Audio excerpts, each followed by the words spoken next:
আজকে আমি দেখেন কত সুন্দর চিতই পিঠা বানাইছি, খুবই মজা হয়েছিল পিঠাগুলো। আর সবচেয়ে বড় কথা হলো শুকনা চালের গুঁড়ো দিয়ে ফ্রিজে থাকা গুঁড়ি আর হলো শুকনা চালের গুঁড়ি। দেখেন কত সুন্দর পিঠা হয়েছে, একবারে ফ্রিজে রেখে দিয়েছিলাম। এই গুঁড়ি দিয়ে বানাবো, আমি বেশি না 5-6টা পিঠা বানাবো। দেখেন এখানে আমি ফ্রিজে থাকা চালের গুঁড়া নিয়ে নিচ্ছি, আর লবণ, আর দিয়ে দেবো গরম পানি, এছাড়া কিচ্ছু দিব না আমি।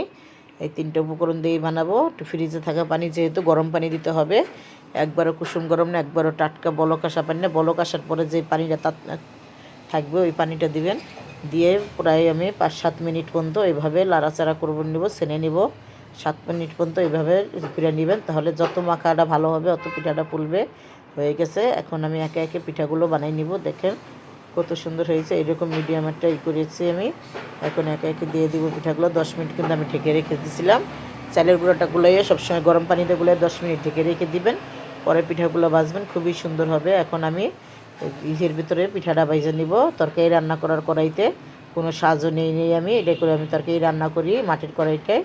এই কড়াইটাই নিয়ে নিছি, এই হাঁড়িটায় খুব সুন্দর পিঠা হবে। দেখেন আমি প্রথম পিঠাটা দিয়ে দিলাম, দেখি কি অবস্থা হয়, আমার রেজাল্টটা কীরকম আসে।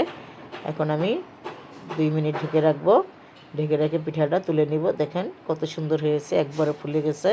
প্রথম পিঠাটাই আমার অসাধারণ হয়েছে। ইনশাল্লাহ আশা করি সবগুলো পিঠাই ভালো হবে।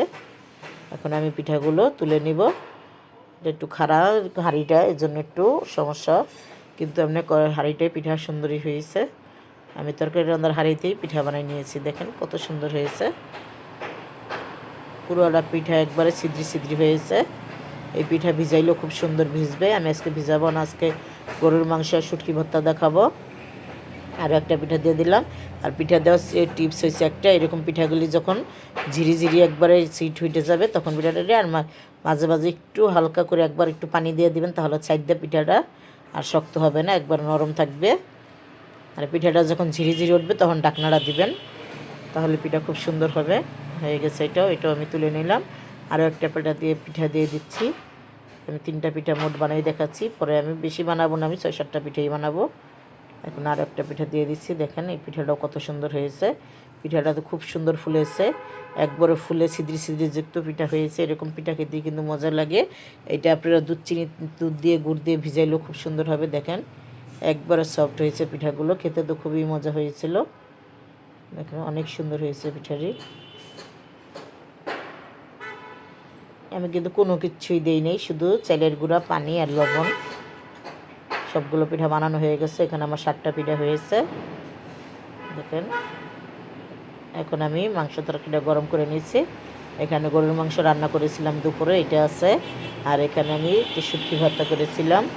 দেখেন পিঠা আমি ভেঙে দেখাচ্ছি, পিঠাটা ভাঙ্গিয়ে দেখাচ্ছি। দেখেন কত সুন্দর হয়েছে, প্রতিটা পিঠা একবারে জালি হয়েছে। এই পিঠাগুলো খেতেই কিন্তু খুব মজা লাগে।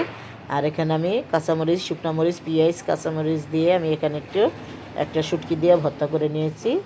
খুবই মজা হয়েছিল। ভালো লাগলে আমাদের সাথে থাকবেন, লাইক করবেন, কমেন্ট করবেন, শেয়ার করবেন। আল্লাহ হাফেজ।